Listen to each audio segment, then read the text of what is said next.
నీతిమంతుడిగా తీర్చబడినటువంటి వాడు ఉదయమున దేవునితో కూడా ఉంటాడు అని మీరు జ్ఞాపకం చేశారు. కనుక ఆయా స్థలములలో తన్ని ఉన్నటువంటి ప్రియులను జ్ఞాపకం చేసుకోనండి.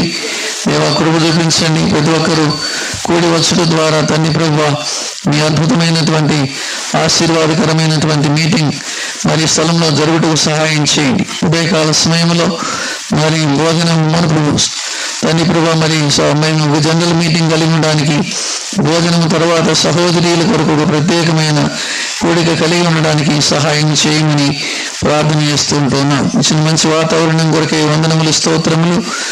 ఆయన తండ్రి మరి గత 5-6 రోజులుగా వర్షం కురిసింది. ఏదైనా చక్కని వెలుగిచ్చారు, లైటింగ్ ఇచ్చినారు, ఇవన్నీ కూడా చేస్తున్నారు. వీటన్నిటిని బట్టి మిమ్మల్ని స్తుతిస్తూ ఉంటున్నాం. ఆయన తండ్రి మీ దాసుడు తిమోతి, తన కుటుంబము, తన తండ్రి మరి సహోదరి 2 పిల్లలు మరి ఇక్కడ ఎంతో ప్రయాసపడ్డారు. తండ్రి ప్రభా మీ పరిచర్య కొనసాగించడానికి వారికి సహోదరులు తండ్రి వారికి తోడుగా ఉంటూ వచ్చినారు. ప్రయాసపడి చేసిన పనిని తండ్రి ప్రభా నేను మరి మందంగా నీకుండా అనేకులు తండ్రి ప్రభా మీ వైపు ఆకర్షించబడి రక్షణలోకి వచ్చినట్లుగాను అనేకులు మేలు పొందుకున్నట్లుగాను సహాయం చేయమని ప్రార్థన చేస్తూ ఉంటూ ఉన్నాం. కనుక చేరి వచ్చిన ప్రియులను దర్శించి నాయన వారితో మాట్లాడమని వేడుకుంటున్నాం. తన చక్కని పాటల ద్వారాను తండ్రి మరి వాక్యము ద్వారాను మీ ప్రజల యొక్క అవసరత తీర్చమని కృపాహస్తాలకు అప్పగించుకుంటూ ఘనత మహిమ ప్రభావంలో ఆరోపించుకుంటూ సమయాన్ని దీవించి ఆశీర్వదించమని తండ్రి మిగతా సమయాన్ని ప్రయోజనకరంగా చేయండి. ఆయా పనులు చేసేటువంటి వాళ్ళు, ఆయా పనుల్లో ఉండేటువంటి వారిని కూడా తండ్రి ప్రభా మీ వాక్యం వైపు దృష్టి మరలించడానికి సహాయం చేయమని కృపాహస్తాలకు అప్పగించుకుంటూ యేసుక్రీస్తు మా రక్షకుని పరిశుద్ధమైన నామములో ప్రార్థన చేసి స్తుతించి వేడుకొనుచున్నాము తండ్రి. ఆమేన్. బైబిల్ ఎత్తి బైబిల్ పలు పాడుకుంటాం. పాటింప శ్రేష్ఠ గ్రంథం. బైబిల్ ఉండే వాళ్ళు దయచేసి బైబిల్ పైకి ఎత్తండి. లేని వాళ్ళు ఒకవేళ ఎవరైనా మీరు కొనుక్కోవాలని ఆశ ఉంటే కొనుక్కోవడానికి ప్రయత్నం చేయండి. అలాగున మరి బైబిల్లో ఎత్తి పట్టుకోవడం అనేటువంటిది గొప్ప ధన్యత. దేవుని యొక్క వాక్యము మన చేతిలో ఉండడం అనేటువంటిది గొప్ప ధన్యత. మరి దాని కొరకు మనం ఎంతో ప్రయాసపడవలసినటువంటి యొక్క అవసరత ఉన్నది. కాబట్టి బైబిల్ ఎత్తి బైబిల్ పలో పాడుకుంటాం. పాటింప శ్రేష్ఠ పాటింప శ్రేష్ఠ గ్రంథము బైబిల్ అనుదినము పఠించిన ప్రేమ తోడ నడుపును. ఓ పఠింప శ్రేష్ఠ గ్రంథము Bible. The best book to read is the Bible. The best book to read is the Bible. If you read it every day, it will help you all the way. Oh, the best book to read is the Bible. दुनिया में सबसे प्यारे पुस्तक Bible. दुनिया में सबसे प्यारे पुस्तक बाइबल. पढ़े में उसके रोज बरो सामने करता कोई न हो. ओ दुनिया में सबसे प्यारी पुस्तक बाइबल. ఎందుకు ఇలాగ పాడుతున్నానంటే ఈ బైబిల్ అనేటువంటిది అన్ని భాషల వాళ్ళది, అన్ని మతాల వాళ్ళది, అన్ని మతాలకు సంబంధించినటువంటిది. దీన్ని ఎవరు కూడా తిరస్కరించడానికి లేదు. ఇది దేవుని యొక్క వాక్యం. దేవుని యొక్క వాక్యము సమస్త మానవులకు చెందినటువంటిది. ఈ గ్రంథము సమస్త మానవులకు చెందినటువంటిది. సమస్త మానవులందరినీ కూడా దేవుడి మాటను వినమంటున్నాడు. బోధిగంత నివాసులారా నా వైపు చూచి రక్షణ పొందండి అని చెప్పాడు. కాబట్టి భూలోకంలో ఉండేటువంటి సమస్త మానవులు కూడా ఈ రక్షణ పొందడానికి దేవుడు ఈ రక్షణ మార్గాన్ని ఏర్పాటు చేశాడు. కాబట్టి అందుకని దేవుని దాసులు దేవుని భక్త్ సింగ్ గారు మరి ప్రపంచంలో అనేకమైన భాషల్లో మరి యొక్క సత్యాన్ని వివరింప చేయడానికి ఆయన ప్రయత్నం చేస్తూ వచ్చాడు. కాబట్టి ఆయన అందరి కొరకు దేవుడు, ఆయన సమస్త మానవుల కొరకు ఆయన దేవుడు ఒక్కడే, దేవునికి నరులకును మధ్యవర్తి ఒక్కడే, ఆయన క్రీస్తు యేసును నరుడు అని దేవునికి వాక్యంలో రాయబడింది. కాబట్టి దేవుడు ఒక్కగానొక్క దేవుడు. ఆ దేవుని గురించినటువంటి కొన్ని మాటలు ఈ యొక్క మధ్యాహ్నం కొన్ని వినడానికి మనం ప్రయత్నం చేద్దాం. రండి, ఇప్పుడు దేవునికి వాక్యంలో నుండి 2 భాగాలు మనం చూసుకుందాం. యోహాను సువార్త 3వ అధ్యాయము 16వ వచనం మనందరం ఎరిగినటువంటి మాటే. యోహాను సువార్త 3వ అధ్యాయము చూద్దాం, 14 నుంచి 17 దాకా చూద్దాంలేండి. యోహాను సువార్త 3వ అధ్యాయము 14వ వచనం నుండి 17వ వచనం వరకు ఈ భాగాన్ని మనం చదవడానికి ప్రయత్నం చేద్దాం. 14 నుంచి 17 వరకు ఉండేటువంటి భాగాన్ని చదవడానికి మనం ప్రయత్నం చేద్దాం. అందరం చదువుదాము, లేకపోతే నేను ఒక వచనం చదువుతాను, మీరు ఒక వచనం చదవండి. అందరం అలా చదివితే ప్రయోజనకరంగా ఉంటుంది. అరణ్యములో మోషే సర్పమును ఎలాగు ఎత్తెనో అలాగే విశ్వసించు ప్రతివాడును నశింపక ఆయన ద్వారా నిత్య జీవము పొందినట్లు మనుష్య కుమారుడు ఎత్తబడవలెను.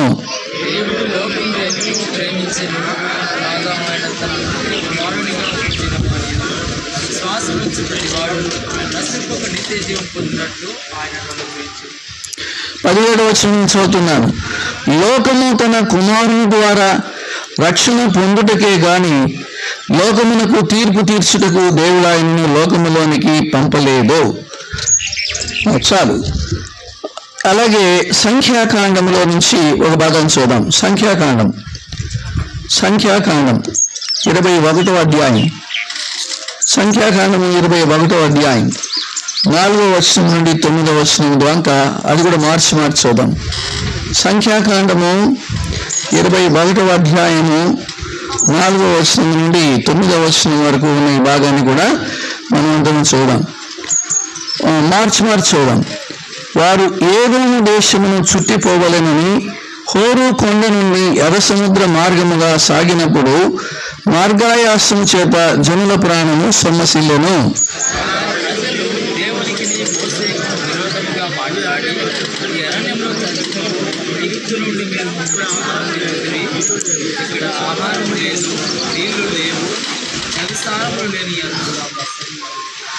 అందుకు యెహోవా ప్రజలలోనికి తాపకరములైన సర్పములను పంపెను. అవి ప్రజలను కరువగా ఇశ్రాయేలీయులలో అనేకులు చనిపోయిరి.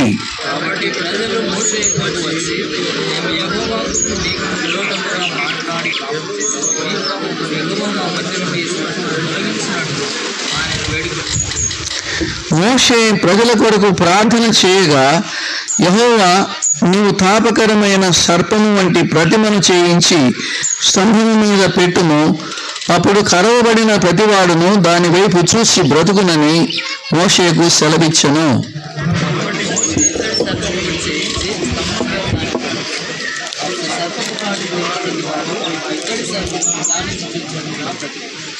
దేవుడి వాక్యంలో దీవించి తన దాసుని అభిషేకించి మనతో మాట్లాడినట్టుగా కొన్ని మాటలు ప్రార్థన చేసుకుందాం. ప్రేమల తండ్రి, వందనములు, స్తోత్రములు. చదవబడిన ఈ మాటలను మా కొరకు దీవించండి, ఆశీర్వదించండి. ఈ మధ్యాహ్నము ఇక్కడ చేరి వచ్చినటువంటి ప్రియులతో మాట్లాడుతూ రండి. మీ గ్రంథము దివ్యమైనటువంటి గ్రంథం, మానవుని యొక్క హృదయాంతరంగాలను ఎరిగినటువంటి గ్రంథం తండ్రి, సమస్తమును చూస్తున్నటువంటి గ్రంథం, మా ప్రతి పాపాన్ని చూపిస్తున్నటువంటి గ్రంథం. ఈ దివ్య గ్రంథంలో నుంచి ఈ మధ్యాహ్నము మాతో మాట్లాడుతూ రండి. ఎవరైతే రక్షణ పొందినారో వారు స్థిరపరచబడినట్లుగాను, ఎవరైతే రక్షణ పొందలేదో వారు రక్షణ పొందుకున్నట్లుగాను మీ దాసుని ఖాళీ చేసి మీ ఆత్మచేత నింపి మీ ప్రజలకు అవసరమైన మీ వాక్యాన్ని అనుగ్రహించవలసిందిగా ప్రార్థన చేస్తూ ఉన్నాం. నాయన, మీ మాటలు బహు శ్రేష్టమైనవి. నాయన, మీ మాటలు అతి గంభీరమైనటువంటివి. ప్రాణాత్మలను కీలను సైతము విభజించ శక్తి కలిగినంత మట్టుకు దూరుచు వెళ్ళేటువంటివి. ఇలాంటి శ్రేష్టమైన మీ వాక్యము మా మధ్య ఉంటుండగా ఈ మధ్యాహ్నము కొన్ని మాటలని మీ దాసుని మరుగు చేసి మాట్లాడమని, ప్రియుల యొక్క అక్కర తీర్చమని కృపాహస్తాలకు అప్పగించుకుంటూ యేసుక్రీస్తు వారి పరిశుద్ధమైన నామములో ప్రార్థన చేసి వేడుకొనుచున్నాము తండ్రి. ప్రేమైన వారులారా, ఈ దేవుని యొక్క వాక్యము చాలా ప్రశస్తమైనటువంటిది. చాలా శక్తివంతమైనటువంటిది, చాలా ప్రభావితం కలుగజేసేటువంటిది. ఈ వాక్యాన్ని గురించి దేవుడు చాలా విలువైనటువంటి మాటలు ఆయన గుర్తు చేస్తూ వచ్చినాడు. దేవుని యొక్క వాక్యాన్ని గురించి ఆయన చాలా శ్రేష్టమైనటువంటి మాటలు ఆయన గుర్తు చేస్తూ వచ్చినాడు. చాలా శ్రేష్టమైన మాటలు. అందులో ఒకటి హెబ్రీలకు రాసిన పత్రిక 4వ అధ్యాయము 12వ వచనం. హెబ్రీలకు రాసిన పత్రిక 4వ అధ్యాయం 12వ వచనం. చూడండి ఒక మాట. ఎందుకనగా దేవుని వాక్యము, చూడండి, దేవుని వాక్యం ఏంటండి? సజీవమైనది. ఈ దేవుని యొక్క వాక్యము జీవము గలది. ఈ వాక్యానికి జీవం ఉంది. ఈ దేవుని గ్రంథంలో ఉండేటువంటి ఈ వాక్యానికి జీవం ఉంది. అంటే జీవం ఇస్తుంది. జీవం లేని వారికి జీవం ఇస్తుంది. ప్రాణం లేని వారికి ప్రాణం ఇస్తుంది. ప్రాణం లేని వారికి ప్రాణం ఎట్లిస్తాడయ్యా అని మీరు అనుకోవచ్చు. ఎట్లిస్తుంది అంటే చూడండి, జ్ఞాపకం చేయబడుతుంది. యోహాను సువార్త 11వ అధ్యాయంలో ఒక వ్యక్తి చనిపోయినాడు. ఆ వ్యక్తి పేరు లాజరు అంటారు. ఆ వ్యక్తి చనిపోయినప్పుడు యేసుక్రీస్తు వారు సమాధి దగ్గరికి వచ్చాడు. అప్పుడు వాళ్ళ అక్క చెల్లెండ్రు అన్నారు, అయ్యా, వాడు చనిపోయి 4 దినాలైంది, సమాధిలో పెట్టారు, వాడు ఇప్పుడు ఆ తలుపు తీస్తే వాసన వస్తుంది, ఆ బండ తీస్తే వాసన వస్తుంది అని అన్నారు. ఇప్పుడు యేసుప్రభు వారు అన్నారు, మంచిది, ఆ యొక్క బండ తిమ్మన్నాడు, ఆ రాతిని తొలగించమని, లాజరు నువ్వు బయటికి రా అని ఆయన గట్టిగా పిలిచాడు. చనిపోయి సమాధి చేయబడి కులి వాసన కొడుతూ ఉన్నటువంటి 4 దినాల శవం ఏం చేసింది చెప్పండి? ప్రేత వస్త్రములతో లేచి అట్లాగే వచ్చిందంట. అంటే ఇప్పుడు యేసుక్రీస్తు వారి యొక్క మాటల్లో జీవం ఉందా లేదా చెప్పండి? కాబట్టి ఈ మాటల్లో జీవం ఉంది. ఈ మాటలను బట్టి ప్రార్థించినప్పుడు అనేక మంది స్వస్థత పొందారు. ఈ యేసుక్రీస్తు వారు, అమ్మా, నీ విశ్వాసము నిన్ను స్వస్థపరిచింది, నువ్వు సమాధానం గలదానవై వెళ్ళము అని అన్నాడు. 12 సంవత్సరముల నుండి రక్తస్రావము కలిగినటువంటి స్త్రీని మార్కు సువార్త 5వ అధ్యాయంలో మనం చదువుతాం. నేను ఊరికి చెప్తున్నప్పుడు ఏం చేయాల్సిన అక్కర్లేదు. ఆయన ఆ మాట చెప్పినప్పుడు ఆయన వస్త్రములో నుండి ప్రభావము బయలువెడలి ఆ యొక్క స్త్రీని మరి తాకగా ఆ స్త్రీ యొక్క రక్తధార కట్టెను అనబడింది. కాబట్టి ఆయన మాటలో శక్తి ఉంది, ఆయన మాటలో ప్రభావం ఉంది, ఆయన వస్త్రములో ప్రభావం ఉంది. కాబట్టి అందుకని రాయబడుతుంది ఏంటంటే దేవుని వాక్యము సజీవమైనది అంటున్నాడు. కాబట్టి ఈ వాక్యము సజీవమైనది. ఈ వాక్యము మరి జీవం కలిగినటువంటిది. దీంట్లో శక్తి ఉంది. చూద్దాం, తర్వాత చూడమ్మా. ఈ వాక్యము ఎలాంటిదంట? బలము కలిగినటువంటిదంట. ఈ వాక్యము ఎంత బలమైనది అని కీర్తనకారుడు జ్ఞాపకం చేస్తాడు.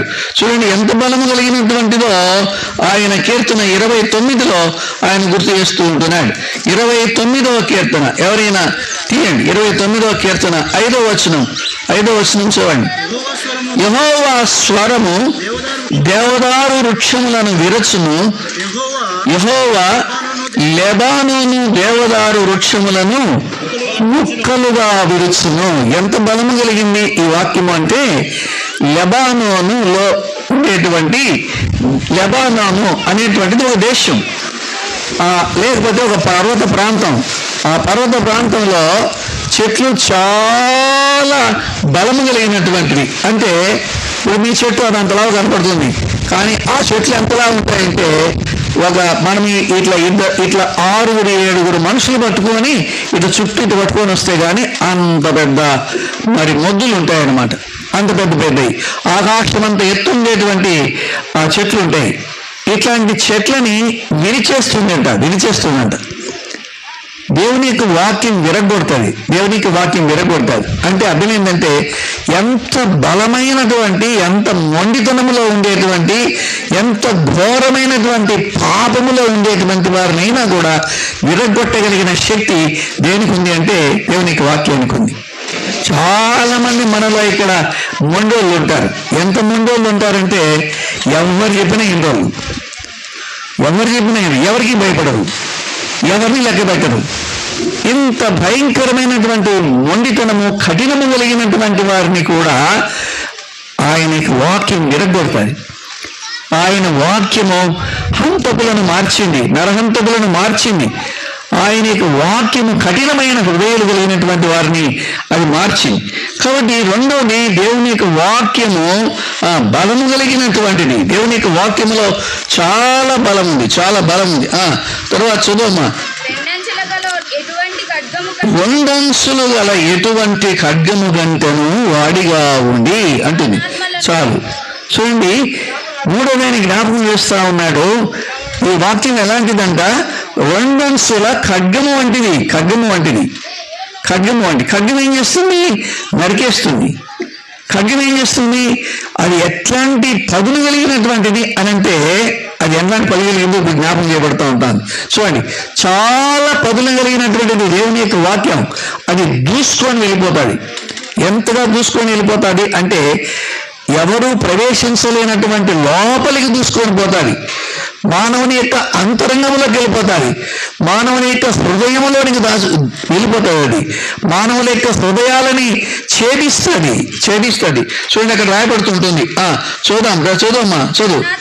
ప్రాణాత్మలను, కీళ్లను, మూలుగను విభజించునంత మట్టుకు దూరుతుందంట. చూడండి, డాక్టర్లు ఒకవేళ వేరు చేస్తూ ఉంటారు. ఏం వేరు చేస్తూ ఉంటారు అంటే, మీరు కర్నూలుకి వెళ్ళండి, లేకపోతే హైదరాబాద్కి వెళ్ళండి. ఏం చేస్తారు?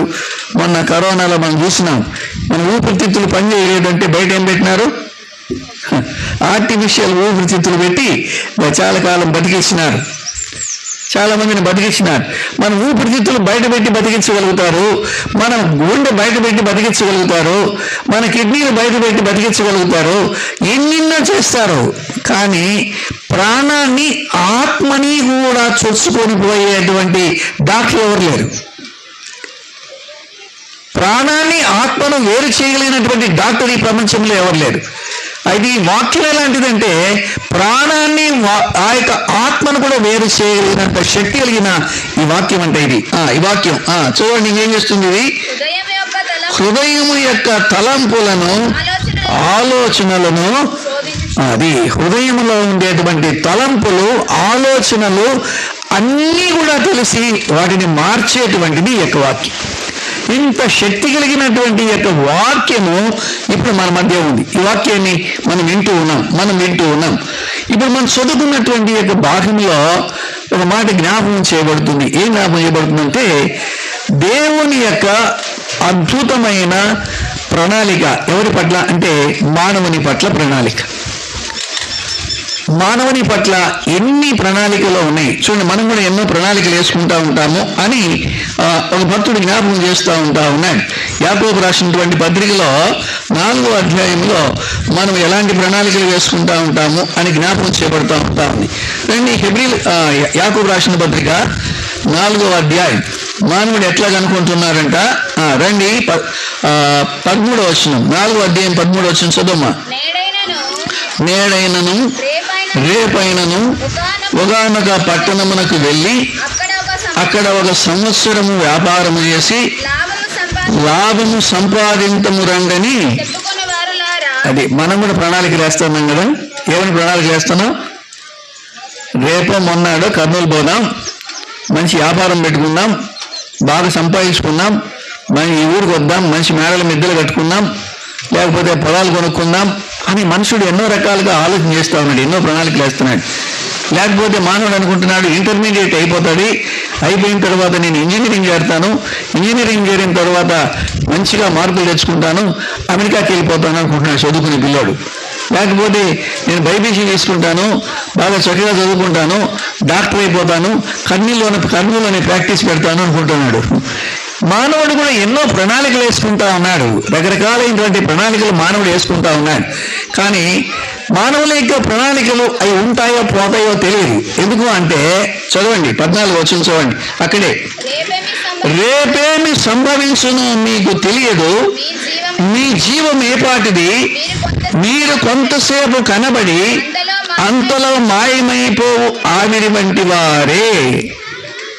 మీరు ఎన్ని ప్రణాళికలు వేయచ్చు, కానీ ఈ రాత్రి కూర్చొని ఒక పెద్ద ప్రణాళిక వేసుకోవచ్చు, కానీ తెల్లారేటప్పటికి నువ్వు బతుకుతావో లేదు ఎవరు తెలుసు.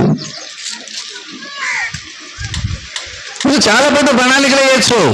నేను ఒక మంచి 3 అంతస్తుల బిల్డింగ్ కట్టాలి, ఆ బిల్డింగ్లో పై ఫ్లోర్లో నేను ఉండాలి, ఏసీ పెట్టుకోవాలి, నేను అక్కడ ఆనందంగా కూర్చోవాలి అని ఎన్నో ప్రణాళికలు వేసుకోవచ్చు. కానీ నువ్వు ఎన్ని ప్రణాళికలు వేసుకున్నా కానీ రేపు ఉంటావో లేదో నీకే తెలియదు. మానవుని యొక్క ప్రణాళికలన్నీ అట్లాగుంటాయి, కానీ దేవుని యొక్క ప్రణాళికలు అలాంటివి కావు. ప్రియమైన వాళ్ళారా, దేవుని యొక్క ప్రణాళికలు అలాంటివి కావు. దేవుడు మానవుల పట్ల ఆయన ఒక ప్రణాళిక కలిగి ఉన్నాడంట, ఒక ప్లాన్ కలిగి ఉన్నాడు. ఏమిటా యొక్క ప్లాన్, ఏమిటా యొక్క ఆ యొక్క అద్భుతమైనటువంటి ఆ యొక్క ప్రణాళిక, ఆయన యొక్క ప్లాన్ ఏంటి అని అంటే దేవుడు జ్ఞాపకం చేస్తూ ఉన్నాడు. నేను 4 విషయాలు చెప్పబోతా ఉన్నా మీకు. నేను దేవుని యొక్క ప్రణాళికలో ఉన్నటువంటి 4 విషయాలు నేను మీకు గుర్తు చేయబోతా ఉంటున్నా ఈ మధ్యాహ్నం. దేవుడు అద్భుతమైనటువంటి మానవుని యొక్క విషయమైన ప్రణాళిక కలిగి ఉన్నాడు అని పౌలు భక్తుడు కూడా రోమీయులకు రాసిన పత్రిక 8వ అధ్యాయంలో గుర్తు చేస్తున్నాడు. ఆయన యొక్క ప్రణాళిక ఏంటో జ్ఞాపకం చేస్తున్నాడు. చూడండి, ఇక్కడ 29:30 వచనాలు, 29:30 వచనాలు చూడమ్మా.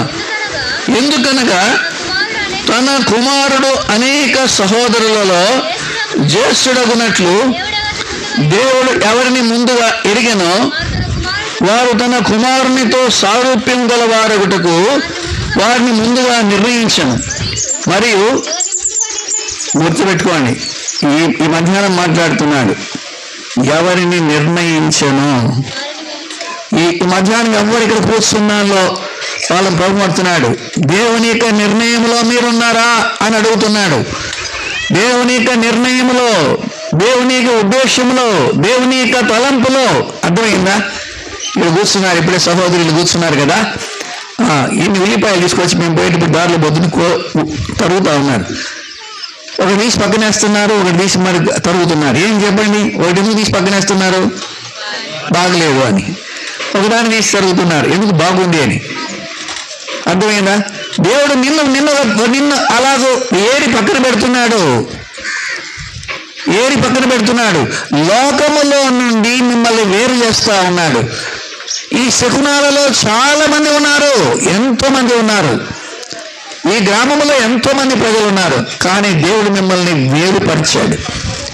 ఎందుకంటే ఆయన ముందుగా నిర్ణయిస్తూ ఉన్నాడు, ముందుగా నిర్ణయించినటువంటి దేవుడు మిమ్మల్ని వేరు చేస్తూ ఉన్నాడు, వేరు చేస్తూ ఉంటున్నాడు, వేరుపరిచినాడు.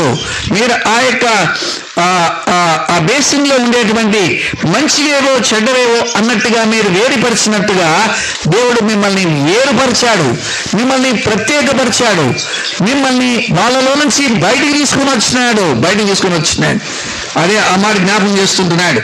ఎవరిని ముందుగా నిర్ణయించనో వారిని పిలిచాడు. వారిని ఏం చేశాడని చెప్పండి? పిలిచాడు, మనందరినీ పిలిచాడు.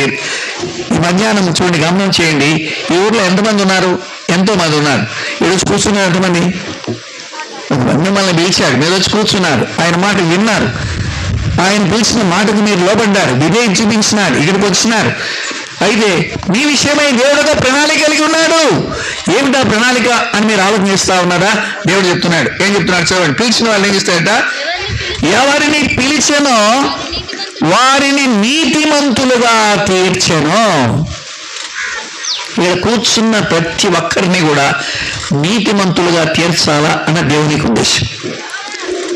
దేవుడు పిలిచాడు మిమ్మల్ని, ఈ గ్రామంలో నుండి పిలిచాడు, ఈ గ్రామంలో నుండి వేరు చేశాడు, ఈ గ్రామంలో నుండి ప్రత్యేకపరిచాడు, ఈ గ్రామంలో నుండి మీరు ఈ స్థలంలోనికి మిమ్మల్ని తీసుకొని వచ్చినాడు. ఆయనకి పిలుపుని మీరు ఇక్కడికి వచ్చినారు. ఎందుకు వచ్చారు అంటే నీతిమంతులుగా తీర్చబడ్డానికి ఇక్కడికి వచ్చారు, నీతిమంతులుగా తీర్చబడ్డానికి వచ్చారు. దేవుడు మిమ్మల్ని నీతిమంతులు అంటాడు. ఎందుకు అంటాడు అంటే, ఎందుకు ఆ నీతిమంతులు కావాలా అని అంటే, నీతిమంతులదే ఏంటి చెప్పండి దేవుని ఎవరిని చదువుదాం దేవునికి వాక్యము చదువుదాం. మత్తయి సువార్త 25వ అధ్యాయము 46వ వచనం. మత్తయి సువార్త 25వ అధ్యాయము 46వ వచనం. వీరు నిత్య శిక్షకును నీతిమంతులు నిత్య జీవమునకును పోవుదురు. ఎందుకు మనల్ని నీతిమంతులుగా తీరుస్తున్నాడంటే, మనం ఎక్కడికి వెళ్ళాలి? నిత్య జీవానికి వెళ్ళాలి. నిత్య జీవం, నిరంతర జీవము కలిగినటువంటి దేవుని యొక్క రాజ్యం, పరలోకము, మోక్షం, దేవుడు ఉండేటువంటి యొక్క స్థలానికి వెళ్ళడానికి దేవుడు మిమ్మల్ని వేరుపరిచాడు, నిర్ణయించాడు, వేరుపరిచాడు, అలాగే పిలిచాడు, ఇక్కడ కూర్చోబెట్టాడు, మిమ్మల్ని నీతిమంతులుగా తీర్చి దేవుని రాజ్యానికి మిమ్మల్ని ప్రాప్తులుగా చేయాలి అని కోరుతున్నాడు. అక్కడ ఏం జరుగుతుందంట చూడండి. నీతిమంతులుగా తీర్చను, ఎవరిని నీతిమంతులుగా తీర్చనో వారిని మహిమపరచను. ఎవరిని నీతిమంతులుగా తీర్చాడో వాళ్ళు ఏం చేశాడంట? మహిమపరచనంటే వారిని మహిమలో కూర్చోబెడుతున్నాడు. అంటే అర్థం ఏంటంటే ఆయనతో పాటు ఆయన మహిమలో మనల్ని కూర్చోబెట్టుకోబోతున్నాడు. ఆయన మహిమను మనకి ఇవ్వబోతా ఉన్నాడు. ఆయన మహిమలో ఆయనతో పాటు మనం కూర్చునేటువంటి భాగ్యాన్ని ఆయన మరి ఆయన కలిగించాలా అని కోరుతా ఉన్నాడు. మనం దీని విషయం మనకి చాలా మందికి అర్థం కాదు, కానీ అర్థం చేసుకుంటే ఎంతో విలువ ఉంటుంది. ముఖ్యమంత్రి గారు ఒకవేళ మీ ఊరికి వచ్చారనుకోండి, మీటింగ్ పెట్టారనుకో, అమ్మా నువ్వు రా నా ప్రక్కన కూర్చో అని అంటే ఎంత ఆధిక్యత ఉంటుందో ఆలోచించండి. ఒక ముఖ్యమంత్రి గారికి పిలిస్తేనే అంత గొప్ప ఘనంగానూ ఫీల్ అయితే, ఈ లోకాన్ని సృష్టించిన సృష్టికర్త అయినటువంటి దేవుడు ఆయన ఆయనతో పాటు కూర్చోబెట్టుకోబోతుంటున్నాడు. ఆయన మహిమని నీకు ఇవ్వబోతా ఉన్నాడు. ఆయన స్వాస్థ్యంలో నీకు భాగ్యం ఇవ్వబోతా ఉన్నాడు. ఇంత గొప్ప భాగ్యం ఇవ్వడం అనేది ఆయన ప్రణాళిక. ఆ యొక్క ప్రణాళికలో మరి అర్థమైందా? ఇంత పెద్ద ప్రణాళిక కలిగి ఉండాలా అని అంటే మనం కొన్ని పనులు చేయాల్సి ఉంటుంది. ఉదాహరణకి మనం అనుకుంటాం, మీకు ఎదురుగా పొలం కనపడతా ఉంది. ఆ పొలంలో మీరు మంచిగా పత్తి పండించాలనుకుంటారు. మంచి పత్తి, చాలా పత్తి ఏం చేయాలి? మీరు పత్తి వచ్చేసేయి అంటే వచ్చేస్తుందా? ఏమా మీరంతా పత్తి రేపొద్దున పత్తి అంతా వచ్చేసేయి అని చెప్పినా అనుకోండి, వస్తుందా? రాదు. దాని కొరకు మనకు ప్రణాళిక ఉంది. ఏం ప్రణాళిక ఉంది? వర్షం పడితేనే దాంతో దున్నాలి, దాంట్లో ఉన్న గడ్డి అంతా తీసేయాలి, చక్కగా సాగు చేయాలి, దాంట్లో విత్తనాలు నాటాలి. విత్తనాలు నాటిన తర్వాత మళ్ళీ వర్షం పడుతుంది, అవి పెరుగుతుంటే దాంట్లోంచి గడ్డి తీసేయాలి. గడ్డి తీసిన తర్వాత చెట్టు పెరుగుతుంది, పెరిగిన తర్వాత దాన్ని పత్తి బయటికి తీయాలి. తీసినటువంటి పత్తిని బయట తీసుకొని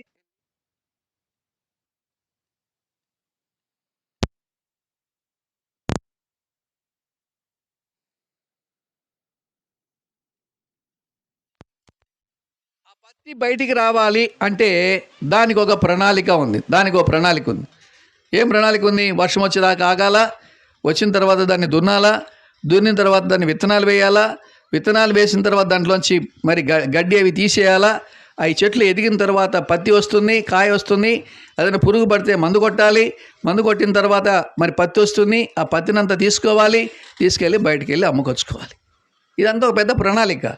అట్లాగే దేవుడు మనలందరినీ కూడా ఆయన యొక్క మహిమలో చేర్చడానికి, ఆయన యొక్క మహిమలో కూర్చోబెట్టడానికి దేవునికి ఒక ప్రణాళిక ఉందంట.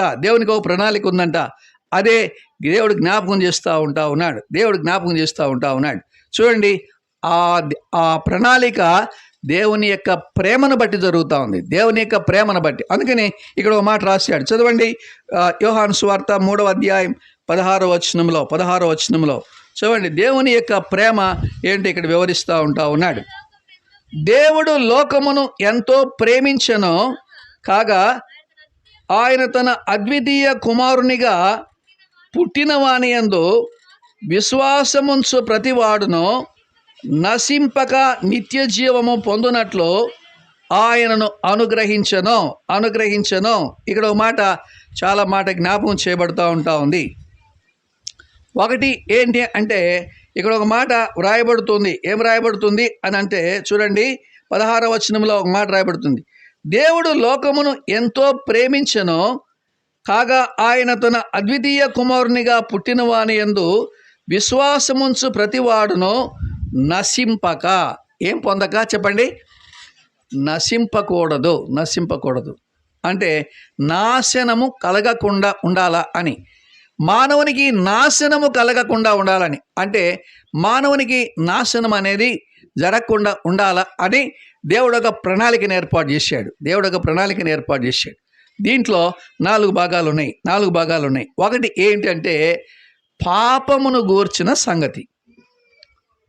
పాపమును గూర్చిన సంగతి. అంటే మానవుని యొక్క పాపాన్ని గురించి దేవుడు ఏమని తలుస్తా ఉన్నాడో, మానవుని యొక్క పాపమును గురించి దేవుడు ఎలాగూ దాన్ని ఆయన చూపిస్తూ ఉన్నాడో, మానవుని యొక్క పాపము అనేటువంటిది దేవుడు ఎలాంటి దృష్టితో దాన్ని చూస్తూ ఉన్నాడు అనేది మొట్టమొదటిది. కాబట్టి మానవుని యొక్క పాపాన్ని గురించి దేవుడు చాలా పట్టింపు కలిగి ఉన్నాడు అనే విషయము బైబిల్ చెప్తుంది. చాలామంది నేనేమో చేస్తూ ఉన్నాను, నేనేదో జరిగిపోతా ఉంది, ఎవరు చూస్తూ ఉన్నాడులే అనుకుంటా ఉన్నారు. చాలామంది ఎవరు చూస్తూ ఉన్నారు, ఎవరు పట్టించుకుంటా ఉన్నారు, ఎవరికి తెలియదు, నేను చేసేది ఎవరికి తెలుసు అనేటువంటి తాత్పర్యంలో చాలామంది ప్రజలు ఉన్నారు. కాబట్టి దేవుడు పాపమును గురించినటువంటి సంగతిని ఈ గ్రంథంలో రాయించాడు. రెండవది ఆయన ఏం చేశాడు అంటే, ఆయన తీర్పును గూర్చినటువంటి విషయాలు కూడా రాశాడు. తీర్పును గురించిన విషయాలు అంటే మానవుడు పాపము చేస్తే మానవుని మీదకి వచ్చేటువంటి శిక్ష ఎంత భయంకరమైంది అనే విషయాన్ని కూడా ఈ గ్రంథంలో రాయించాడు. మానవుని మీదకి వచ్చే పాపానికి వచ్చే శిక్ష చాలా భయంకరమైంది అని దేవుడు తెలియజేస్తున్నాడు. రెండోది అదే ఆయన జ్ఞాపకం చేస్తూ ఉన్నాడు. కాబట్టి వాడు నశించేటువంటిది, ఆ నిత్య జీవాన్ని పోగొట్టుకునే దాని గురించి రాస్తున్నాడు. మూడవది ఆయన చెప్పిన మూడవ విషయం ఏంటి అంటే, చూడండి, దేవుని కుమారుని అనుగ్రహించను రాయబడింది. ఆయనను అనుగ్రహించను. ఆయన ఎవరైనా యేసుక్రీస్తు వారు. అంటే మానవులకి దేవునికి మధ్యవర్తిగా ఉండేటువంటి ఒక ఆయన్ని, అంటే మధ్యవర్తిత్వాన్ని గురించి ఈ గ్రంథం మాట్లాడుతుంది. మూడవది. నాలుగవది మానవుని యొక్క రక్షణ గురించినటువంటి ఏర్పాటును గురించి మాట్లాడుతుంది. అంటే నిత్య జీవాన్ని ప్రసాదించి మానవునికి స్వాస్థ్యాన్ని ఇచ్చేటువంటి అనుభవాన్ని గురించి మాట్లాడుతుంది. కాబట్టి బైబిల్ 4 సంగతులు చెప్తుంది. ఈ మాట కూడా 4 సంగతులు మనకు చెప్తా ఉంది. ఒకటి ఏంటంటే పాపమును గురించి మాట్లాడుతుంది, రెండోది తీర్పును గురించి మాట్లాడుతుంది, మూడోది మధ్యవర్తిత్వాన్ని గురించి మాట్లాడుతుంది, నాలుగోది రక్షణ గురించి మాట్లాడుతుంది. ఈ 4 సంగతులు దేవుడు జ్ఞాపకం చేస్తున్నాడు. ఈ మధ్యాహ్న కాల సమయంలో కూర్చున్న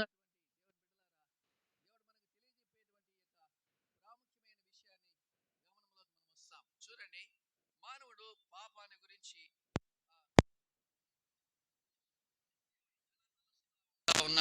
అనేటువంటి విషయాన్ని మనం జ్ఞాపకం చేసుకుంటా ఉన్నాం. చూడండి, ఇక్కడ మొట్టమొదట ఒక భాగంలోకి వద్దాం రండి. మనము సంఖ్యాకాండంలో ఒక మాట జ్ఞాపకం చేసుకున్నాం. సంఖ్యాకాండము 21వ అధ్యాయం. సంఖ్యాకాండం 21వ అధ్యాయంలో మనం ఓ భాగాన్ని చదువుకున్నాం. ఆ భాగంలో ఒక మాట మనం చదువుదాం రండి. 21వ అధ్యాయం, సంఖ్యాకాండము 21వ అధ్యాయం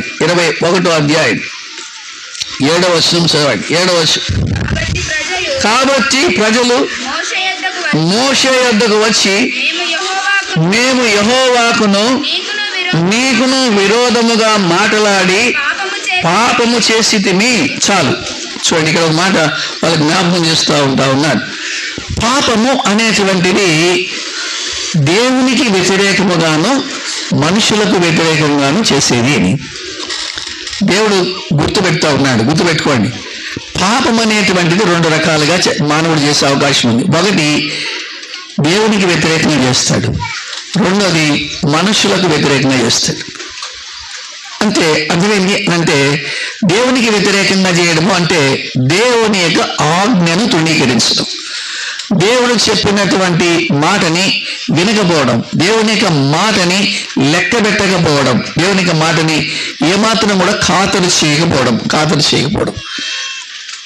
మనం దేవుని యొక్క మాటని లెక్క ఆజ్ఞాతిక్రమమే పాపము అనేబడింది. దేవుడు చెప్పాడు ఆదాముకి, మీరు ఈ చెట్టు ఫలాలు తినకూడదు అన్నాడు. వాళ్ళు ఏం చేశారు చెప్పండి? తిన్నారు. అందుకని వాళ్ళు పాపం చేశారు అని వాళ్ళు అక్కడి నుంచి వెళ్ళగొట్టేశాడు. ఏదైనా తోటలోంచి వెళ్ళగొట్టాడు. కాబట్టి దేవునికి వ్యతిరేకముగా చేసేటువంటిది ఒక పాపం. రెండోది ఏం పాపం చెప్పండి? మనుషులకు వ్యతిరేకంగా చేసేటువంటి పాపం. మనుషులకు వ్యతిరేకంగా చేసేటువంటి పాపము ఏమిటి అని మనం జ్ఞాపకం చేసుకుంటే చదవండి. ఆదికాండం 39వ అధ్యాయం 9వ వచనం. ఎవరైనా చదవండి. ఆదికాండం 39వ అధ్యాయం 9వ వచనం. నిన్ను తప్ప ఆ. మరి దేని నాకు అప్పగింపై ఉండలేదు ఆ. కాబట్టి ఆ. నేను ఎట్లా ఇంత ఘోరమైన దుష్కారం చేసి ఓ చూసారా, ఇట్టి ఘోరమైన దుష్కార్యము, చెడ్డ కార్యము, పాపాన్ని నేను ఎలా చేస్తాను అంటే, నీవు అతని భార్యవు, నన్ను రమ్మంటున్నావు, నేను నీతో వస్తే అది పాపం కాకుండా ఎట్టబోతుంది? మానవులకు వ్యతిరేకముగా చేసేటువంటి పాపం. సో దేవునికి వ్యతిరేకముగా చేసేటువంటి పాపము, మానవులకు వ్యతిరేకంగా చేసేటువంటి ఇక పాపాన్ని గురించి ఇక్కడ దేవుడు మాట్లాడుతూ ఉంటున్నాడు. నువ్వు ఒకవేళ దేవునికి విరోధంగా పాపం చేయవచ్చు, లేకపోతే మానవులకు వ్యతిరేకంగా పాపం చేయవచ్చు. అవి చాలా విషయాలు ఉన్నాయి. అయితే ఎట్లా చేస్తాము అవి ఆ పాపాలు అని అంటే, చూడండి, 3 రకాలుగా మానవుడు పాపం చేసేటువంటి అవకాశం ఉంది అని దేవునికి వాక్యం చెప్తుంది. నేను త్వరగా చెప్పాలి కాబట్టి జ్ఞాపకం చేస్తాను. చూడండి, మొట్టమొదటిగా మాటల ద్వారా మనం పాపం చేస్తాం. అంటే మాట్లాడడం ద్వారా, అంటే మాట్లాడే మాటలు పాపాన్ని చేస్తాయి. ఎట్లా మాట్లాడతాము అని అంటే, చూడండి, లూకాసు సువార్త 15వ అధ్యాయంలో 2 వ్యక్తులు ఉన్నారు. అంటే ఒక తండ్రికి 2 పిల్లలు ఉన్నారు. వాళ్ళిద్దరు కూడా పాపం చేశారు. దేవునికి వాక్య ప్రకారం అయితే 2 పాపం చేశారు. ఏం పాపం చేశారు చూద్దాం. లూకాసు సువార్త 15వ అధ్యాయం, లూకాసు సువార్త 15వ అధ్యాయం 28వ వచనం వివరించండి. అయితే అతడు కోపపడి లోపలికి వెళ్ళనుల్లకపోయెను గనుక అతని తండ్రి వెలుపలికి వచ్చి లోపలికి రమ్మని బతిమాలు కొనెను. అందుకతడు తన తండ్రితో, ఇదిగో ఇన్ని ఏండ్ల నుండి నిన్ను సేవించుచున్నాని, నీ ఆజ్ఞను నేను ఎన్నడూ మీరలేదే, అయినను నా స్నేహితులతో సంతోషపడినట్లు నీవు నాకెన్నడను ఒక మేక పిల్లనైనను ఇయ్యలేదు. అయితే నీ ఆస్తిని వేసలతో తినివేసిన ఈ నీ కుమారుడు రాగానే వీని కొరకు క్రొవ్విన పశువును వధించితివనెను. అందుకతడు, కుమారుడా, నీవెల్లప్పుడూ నాతో ఉన్నావు, నావన్నీ నీవి అని చెప్తున్నాడు తండ్రి. ఇంతగా చెప్తుంటే కూడా లోపలికి వెళ్ళలే. మాటల ద్వారా గాయపరుస్తున్నాడు. ఎవరిని గాయపరుస్తున్నాడు? తండ్రిని. కొంతమంది మాటల ద్వారా గాయపరుస్తారు. కఠినమైనటువంటి మాటలు మాట్లాడి మానవుల యొక్క హృదయాలను గాయపరుస్తారు. మాటల ద్వారా పాపం చేస్తారు. మాటల ద్వారా మానవుల యొక్క జీవితాన్ని ఛిద్రం చేస్తారు. మనం చూస్తున్నాం కొన్ని చెప్పరాని మాటలు, చెడుగు మాటలు మాట్లాడుతుంటాం. చెప్పకూడనటువంటి చాడీలు చెప్తుంటాం. ఆ చాడీల ద్వారా ఎన్నో కుటుంబాలని పాడు చేసేటువంటి వాళ్ళంగా ఉంటాం. చెప్పకూడనటువంటి విషయాలు వారికి చెబితే ఆ కుటుంబాలు ఎంత నష్టమవుతాయో మనకు తెలియనటువంటి వారు మనకు కానే కాదు. రే, నువ్వు అట్లా పోయినావురా, పోతానే ఒకడు వచ్చినాడు రా, లోపల తలుపు వేసుకున్నారు, నువ్వు ఏం చేసినారో తెలియదు. పోయినాడో లేదో తెలియదు, కానీ ఒక మాట మాట్లాడేసాడంటే అయిపోయింది. ఆ సంసారం ఏమైపోయింది చెప్పండి? అంతే, సర్వనాశనం. ఒకవేళ పోయినాడేమో, పోయినవాడు వాళ్ళ సొంత అన్ననేమో, ఏం తెలిసి ఏమిటి, ఆ ఊరి నుంచి వచ్చినాడేమో, సొంత అన్న కావచ్చు, ఏమో తెలియదు సొంత అన్ననే విషయం. ఆ మాట చెప్పబోతే ఏమవుతుంది?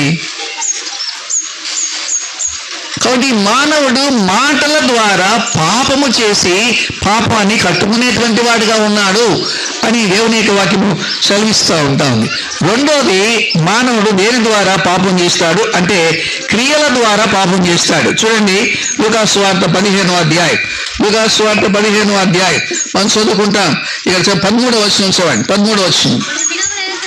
కొన్ని దినములైన తరువాత ఆ చిన్న కుమారుడు సమస్తమును కూర్చుకొని దూరదేశమునకు ప్రయాణమైపోయి అచ్చట తన ఆస్తిని దుర్వ్యాపారము వలన పాడు చేసెను.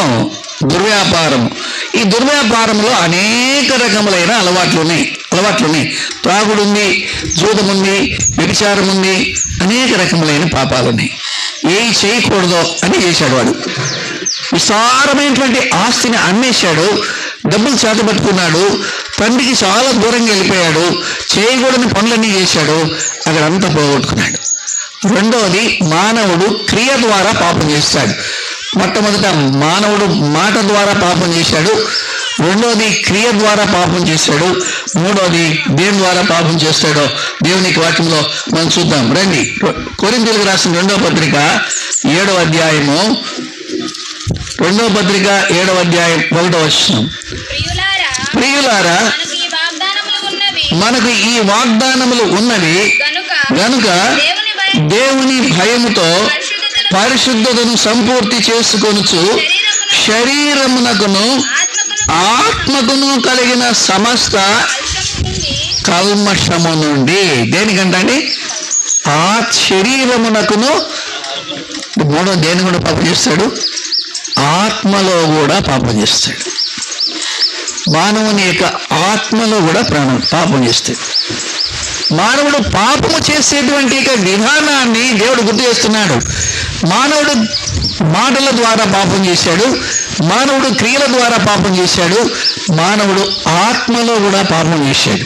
బహుశా ఆలోచనలలోనూ తలంపులలోనూ, మరి మానవుడికి ఎవరికి కనపడినటువంటి లోపల అంతరంగములోనూ మానవుడు పాపం చేసేటువంటి చెడు ఆలోచనలు, చెడు తలంపులు, కీడు చేయాలా అనేటువంటి తలంపులు, ఆలోచనలు ఎన్నో కలిగి మానవుడు పాపం చేసేటువంటి వాడుగా ఉన్నాడు. కాబట్టి మానవుడు 3 రకాలుగా పాపం చేసే విధానం ఉంది అని గుర్తు చేయబడుతుంది.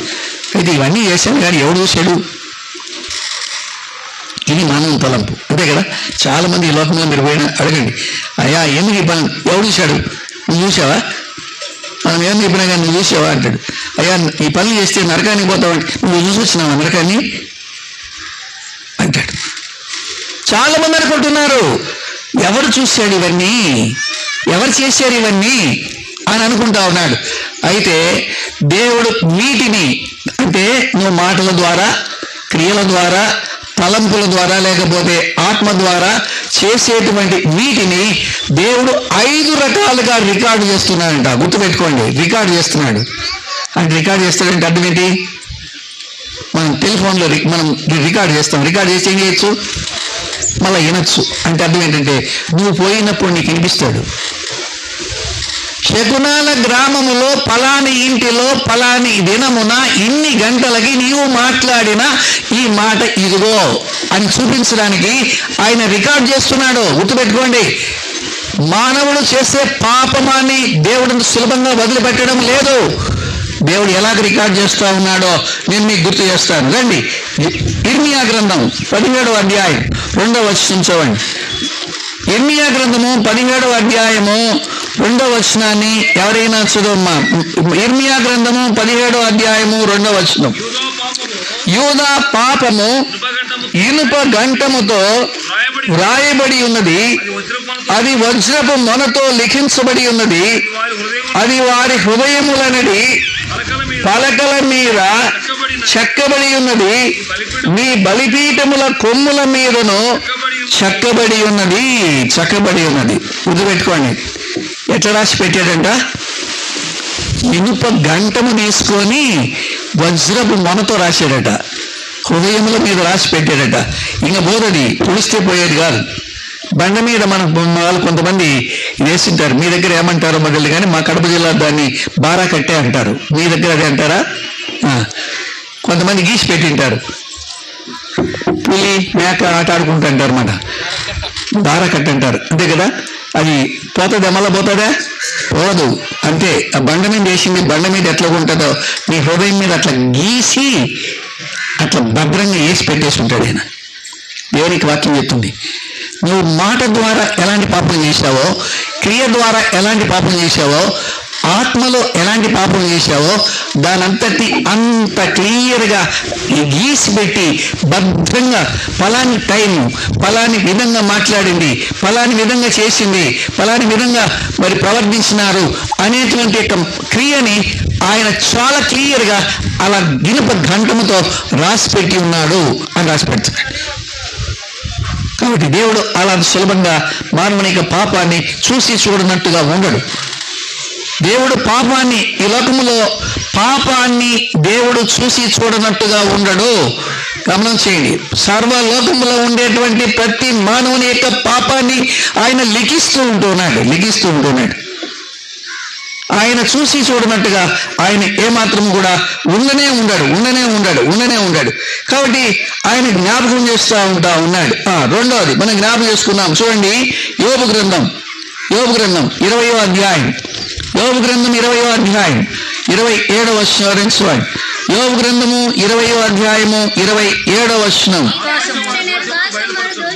ఆకాశము వారి దోషమును బయలుపరచును, భూమి వారి మీదికి లేచును. అంటే అర్థం ఏంటి? ఆకాశము వారి దోషమును బయలుపరచును, భూమి వారి మీదికి. అంటే ఆకాశము రికార్డు చేస్తూ ఉంది, భూమి కూడా రికార్డు చేస్తూ ఉంది. ఎందుకంటే నువ్వు చేసినటువంటి ఆకాశం చూసింది, నువ్వు చేసింది భూమి కూడా చూసినాయి కాబట్టి అవి కూడా రికార్డ్ చేసి పెట్టుకున్నాయంట.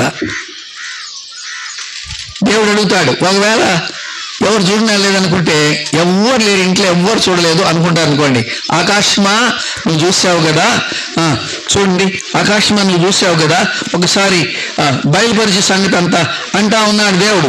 యెషయా గ్రంథము 1వ అధ్యాయం చూడండి, దేవుడు ఆ మాట ఎవరితో చెప్తా ఉన్నాడో ఈ మాట చదువుదాం. 2వ వచనం చదవండి. యెహోవా మాట్లాడుచున్నాడు, ఆకాశమా ఆలకించుము, భూమి చెవియొగ్గుము, నేను పిల్లలను పెంచి గొప్పవారినిగా చేసి తిని వారు నా మీద తిరగబడి ఉన్నారు. కాబట్టి దేవుడు చాలా క్లియర్ చెప్తున్నాడు. నీ పాపాన్ని రికార్డ్ చేసేది ఇంకొకరు ఎవరు అంటే ఆకాశము భూమి రెండు రికార్డ్ చేస్తుంది. ఎవరు దాన్ని దాచిపెట్టడానికి అవకాశం లేదు. ఆకాశమా ఈమె చేసిన దోషాన్ని ఒకసారి చూపించు, ఈతను చేసిన దోషాన్ని ఒకసారి చూపించు అంటే ఆకాశం వచ్చి సాక్ష్యం ఇచ్చేటువంటిదిగా ఉంది అని జ్ఞాపకం చేస్తూ ఉన్నాడు. చూడండి, మూడోది ఏం రికార్డ్ చేస్తుంది అనే విషయాన్ని జ్ఞాపకం చేస్తే అర్థమైందా? ఇంకా మాటలు మనం జ్ఞాపకం చేస్తూ ఉన్నాం. కీర్తన గ్రంథం 50వ కీర్తన 4వ వచనం చూద్దాం. 50వ కీర్తన 4వ వచనంలో మన పాపాలు ఎలా రికార్డ్ చేయబడతా ఉన్నాయో దేవుడు గుర్తు చేస్తూ ఉన్నాడు. ఆయన తన ప్రజలకు న్యాయము తీర్చుటకై బల్యర్పణ చేత నాతో నిబంధన చేసుకుని నా భక్తులను నా యొద్దకు సమకూర్చుడని మీది ఆకాశమును భూమిని పిలుచుచున్నాడు. నేను నా ప్రజలతో ఒక నిబంధన చేసుకున్నాను, ఆ నిబంధన వాళ్ళు తప్పిపోయినారు, వచ్చి నువ్వు వచ్చి చెప్పు అని భూమితో చెప్పబోతున్నాడంట, ఆకాశంతో చెప్పబోతుంటున్నాడంట. అంటే అర్థం ఏంటి అని అంటే వాటిని సాక్షులుగా పెట్టుకున్నాడు దేవుడు.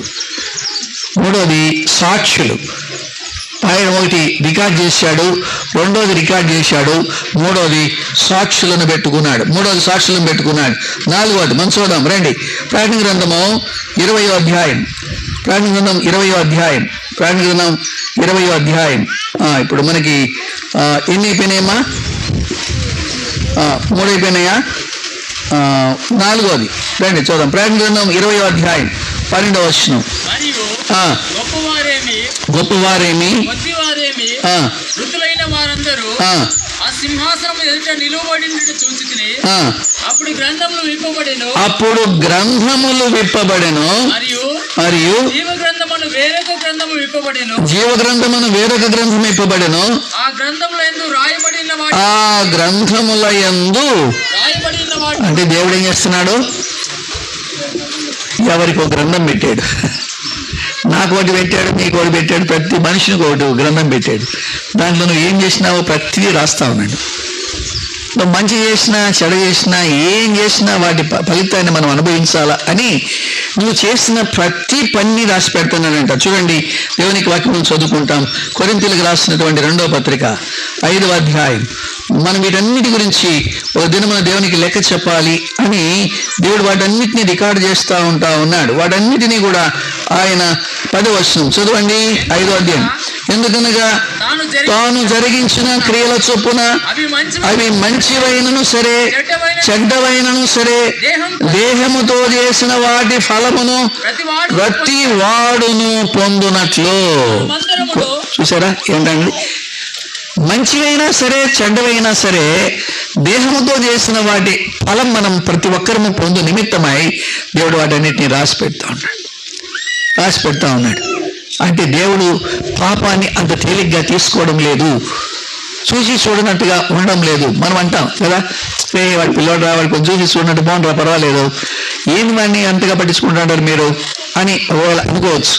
ఒకవేళ సేవకుడన్నా ఎవరన్నా అడిగితే ఏంది పద్ధతి అంతగా పట్టించుకుంటాడు నువ్వు అంటే అనొచ్చు మీరు.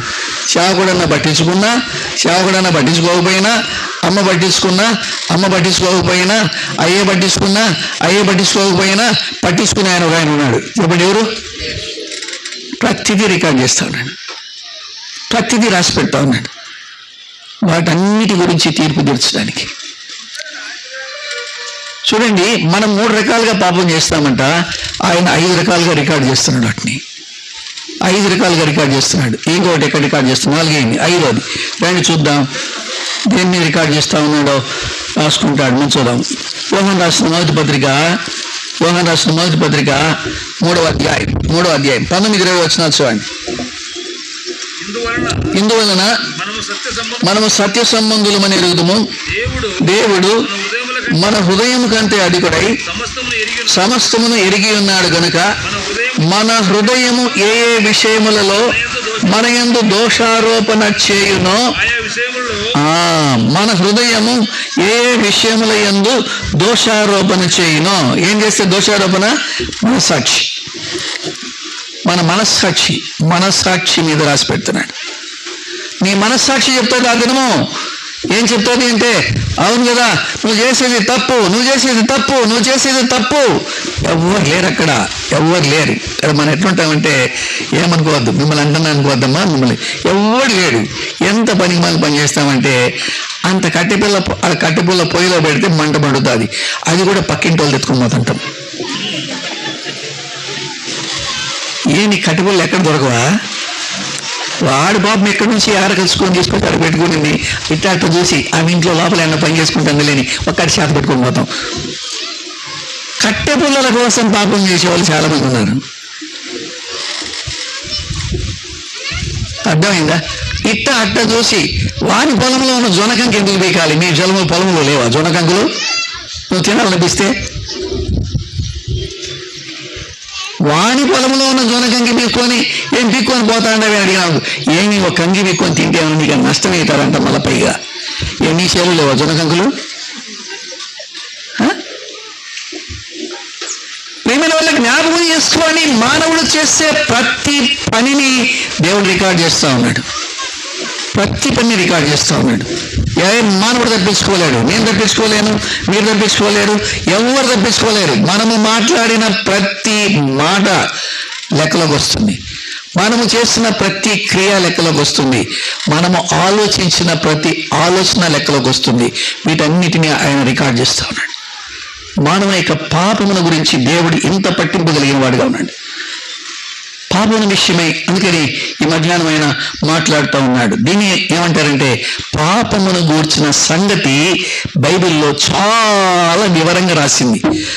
ఏ మనుషుడు ఎట్లా పాపం చేశాడు, ఎట్లా శిక్షలోకి వచ్చాడు, ఎట్లా పాపం చేశాడు, ఎట్లా శిక్షలోకి వచ్చాడు, ఎందుకు ఇంతగా దేవుడు రాశాడు అంటే, పాపం అనేది దేవుని దృష్టిలో అంత అసహ్యమైంది, పాపం అనేటువంటిది దేవుని దృష్టిలో అంత భయంకరమైంది, పాపం అనేటువంటిది దేవుని దృష్టిలో అంత దుర్మార్గమైంది. అందుకని పాపాన్ని ఆయన ఏమాత్రము చూసి చూడనట్టుగా ఉండడు. కాబట్టి ఈ మధ్యాహ్నం ప్రభు మాట్లాడుతుంటున్నాడు. రెండోది అయిపోయింది, నేను ఎక్కువ చెప్పను ఎందుకంటే నాకు చాలా విషయాలు ఉన్నాయి కాబట్టి. రెండోది ఏంటి అంటే, అర్థమైందా? పాపానికి ఏముంది చెప్పండి? తీర్పు అనేది ఉంది. తీర్పును గూర్చి దేవుడు ఏం మాట్లాడుతుంటున్నాడు? దేవుడు మరి ఎవ్వరు కూడా తప్పించుకోవడానికి వీల్లేదు. పాపము చేసిన ప్రతి మానవుడు కూడా తీర్పులోనికి వస్తాడు. తీర్పులో గుండా వెళ్ళడానికి, తప్పించుకోవడానికి ఎవరికి వీలు కాదు. ఇప్పుడు మనం చదువుకున్నాం చూడండి, సంఖ్యాకాండం 21వ అధ్యాయంలో వారు ఆ పాపం చేశారు. పాపం చేసిన తర్వాత ఏం జరిగిందో మనం చదువుకున్నాం. రండి, 21వ అధ్యాయం, సంఖ్యాకాండము 21వ అధ్యాయం 6వ వచనం ఎవరైనా చూడండి. 6వ వచనం. అందుకు యెహోవా ప్రజలలోనికి తాపకరములైన సర్పములను పంపెను, అవి ప్రజలను కరువగా ఇశ్రాయేలీయులలో అనేకులు చనిపోయిరి. మోషేకును దేవునికి విరోధముగా మాట్లాడినటువంటి వారు పాపం చేశారు. పాపము చేసినప్పుడు దేవుడు వాళ్ళలోకి ఏం పంపాడంట? పాములను పంపాడు. పాపము చేస్తే ఆయన పాములను పంపాడు. ఆ పాములు ఏం చేసినాయంట? వాళ్ళని కరిచినాయంట. వాళ్ళు ఏమైనారంట? చనిపోయినారు. పాపము ఏం తీసుకొని వస్తుంది అంటే మరణం తీసుకొని వస్తుంది. పాపం మీదకి దేవుని యొక్క తీర్పు ఖచ్చితంగా ఉంటుంది. దేవునికి వ్యతిరేకంగా చేసిన పాపం, మానవునికి వ్యతిరేకంగా చేసిన పాపానికి దేవుడు తీర్పుని వెంటనే తీసుకొని వస్తాడు. చూడండి, తండ్రి మాట తిరస్కరించి ఏమడిగినాడు చిన్న కుమారుడు? చెప్పండి, నా ఆస్తిలో నాకు భాగమివ్వు అన్నాడు. ఏమైనా తక్కువ ఉందా అని చెప్పండి? ఏమైనా తక్కువ ఉందా? ఏమీ తక్కువ లేదని నాకు అర్థమవుతుంది. అక్కడే 15వ అధ్యాయం 18వ వచనం చదవండి. ఏం రాయబడిందో? 15వ అధ్యాయం 18వ వచనం చదువుతారా? చదవండి. లూకా సువార్త 15వ అధ్యాయం 18వ వచనం. నేను లేచి నా తండ్రి యొద్దకు వెళ్తాను. తండ్రి,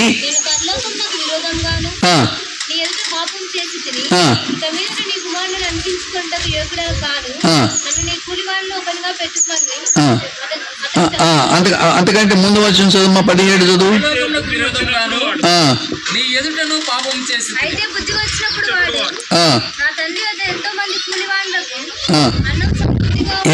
ఏముందని చెప్పండి?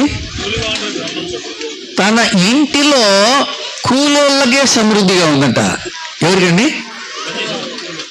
కూలోళ్ళకే సమృద్ధి అయిన ఆహారం అంటే కొడుకు సమృద్ధి అయిన ఆహారం ఉండదండి. ఏమండి? పనిచేసే కూలోళ్ళకే వాళ్ళ ఇంట్లో భోజనం సమృద్ధిగా పెడతారట. తినగలిగినంత ఆహారం పెడతారట పని వాళ్ళకే. మరి ఇంట్లో బిడ్డకు పెట్టుకుని ఉంటారా చెప్పండి? కొడుకు పెట్టుకుని ఉంటారా? ఎంత సమృద్ధి ఉండేటువంటి ఇంటిలో నుంచి ఎందుకు వెళ్ళిపోతున్నాడు? కాబట్టి పాపానికి కలిగినటువంటి శిక్ష వెంటనే మనం చూస్తూ ఉంటున్నాం. ఏం చేస్తున్నాడు? ఏమైందంట? అట్లా వెళ్ళిపోయినందుకు ఏమైంది? చూడండి ఏమైంది? చదవమ్మా. సమృద్ధిగా ఉంది. నేనైతే ఇక్కడ ఆకలికి, అది ఎప్పుడైతే పాపం చేస్తామో ఆ వ్యక్తి తండ్రి యొక్క మాటను తిరస్కరించి వెళ్ళినాడో ఏం చేస్తున్నాడు? ఆకలితో చచ్చిపోతున్నాడు. కొంతమంది అట్లాగే ఉంటుంది అన్నమాట. సమృద్ధిగా ఉండే చోట ఉండరు. అందుకని మనం అంటుంటాం కదా, ఏమంటాం చెప్పండి? సామెత చెప్తుంటాం. మనం ఏం చెప్తుంటాం? కూడు ఉండే చోట కుక్క ఉండదంట. సామెత చెప్తూ ఉంటారు. ఏం సామెత చెప్తుంటారంటే కూడు ఉండే చోట కుక్క ఉండదు అని. కొంతమందికి అన్నం ఉండే చోట మనుషులు ఉండరు, పెట్టే దగ్గర మనుషులు ఉండరు. అర్థమైందా? చక్కని దేవుని యొక్క వాక్యం ఉండే స్థలాల్లో కొంతమంది ఉండరు, వెళ్ళిపోతూ ఉంటారు. దేవుని యొక్క వాక్యానికి చోటు ఉండేటువంటి స్థలంలో వాళ్ళు ఉండరు, వెళ్ళిపోతూ ఉంటారు. సమృద్ధికరమైనటువంటి పోషణ ఉండే స్థలాల్లో వాళ్ళు ఉండరు, వెళ్ళిపోతూ ఉంటారు. దేవుని యొక్క వాక్యాన్ని వినకుండా వాళ్ళు దూరం అయిపోతూ ఉంటారు. అందుకని కూటుండే చోట కుక్క ఉండదు అంటూ అంటారు. ఈ మనుషునికి ఇంత సమృద్ధి ఉంది, వాళ్ళ ఇంట్లో కావలసినంత, తినడానికి కావలసినంత భోజనం ఉంది, కానీ అక్కడి నుంచి వెళ్ళిపోతున్నాడంట. వెళ్ళిపోయి ఏం చేస్తున్నాడు? ఆకలికి చచ్చిపోవచ్చున్నాడు. జడ్జిమెంట్, తీర్పు అనేది ఖచ్చితంగా ఉంటుంది. తీర్పు అనేది ఖచ్చితంగా ఉంటుంది. ఇక్కడ ఈ మనుషులు మోషేకి విరోధంగాను దేవునికి విరోధంగాను పాపం చేశారు. పాపం చేసిన వెంటనే తీర్పు వచ్చింది. చూడు, దేవుడు జ్ఞాపకం చేస్తూ ఉన్నాడు. ఆదికాండం 6వ అధ్యాయం దేవుడు ఏం జ్ఞాపకం చేస్తూ ఉన్నాడో మనం చదువుకుంటాం. లేకపోతే 7వ అధ్యాయంలో ఒక మాట ఉంది. ఆదికాండము 7వ అధ్యాయము దేవుడి మాట నోవాహుతో గుర్తు చేస్తూ ఉన్నాడు. మొదటి వచనం చదవమ్మా. లేకపోతే 6వ అధ్యాయం 13వ వచనం చదువు. లేకపోతే దేవుడు నోవహుతో సమస్త శరీరుల మూలముగా భూమి బలాత్కారముతో నిండి ఉన్నది గనుక నా సన్నిధిని వారి అంతము వచ్చి ఉన్నది. ఇదిగో వారిని భూమితో కూడా నాశనము చేయుదును. భూమితో కూడా నేను నాశనం చేస్తాను. వాళ్ళు చాలా బలాత్కారంతో నిండిపోయినారు, దుర్మార్గంతో నిండిపోయినారు. నేను ఈ లోకాన్ని, ఈ భూమిని కూడా నేను నాశనము చేయబోతుంటున్నాను. పాపానికి తీర్పు ఉంది. పాపానికి భయంకరమైనటువంటి తీర్పు దేవుడు మానవుల మీదకి తీసుకురాబోతూ ఉంటున్నాడు. దేవునికి తీర్పు, మానవుని యొక్క పాపానికి తీర్పు ఉందన్నటువంటి సత్యాన్ని